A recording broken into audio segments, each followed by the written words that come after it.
Hi, this is Jill Peterson, and this is an explanation and demonstration of circuit 4, which is making LEDs dance.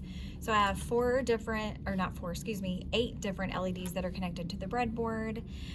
They're getting power from a jumper wire that goes from the cathode of each over to a pin on the Arduino. So in this case, I'm using pins 2 through 9. The anode pin is connected with a resistor to the power bus on the breadboard, and then it's grounded from the power bus to a ground pin on the Arduino. So this circuit, while it looks super complicated, if I would have thought when I started this class that this is something I could make and it would work the first time, that would have blown my mind. But actually the code this week is the thing that gave me I don't want to say it gave me a lot of trouble, but it's just way more complicated because we learned a lot of new terms and functions that you can use that are helpful, but it's still a lot to try to understand. So I'm going to try to go through this and explain it the way that I know how. So the code for circuit 4 begins with an array. Since we're using so many pins, an array allows you to store multiple values at the same time and refer to them by their index. So in this case, the values we're using are to specify the pin numbers that each of the 8 LEDs are connected to on the Arduino, which is pins 2 through 9.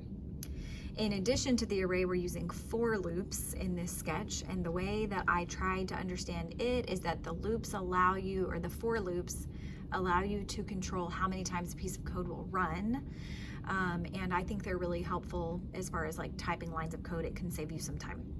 So for this code, our loop is following 3 different instructions, which is listed here.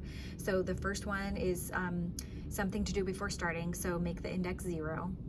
The second rule is that as long as it's true, as long as this second rule is true, it will keep looping. So as long as the index is less than or equal to 7, it will keep looping, and then when the index equals 8, it will continue on with the rest of the sketch.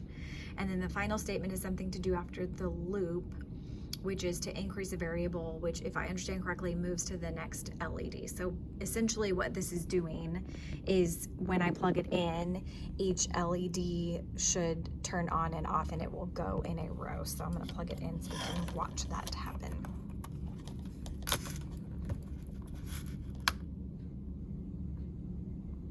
There we go. Thank you.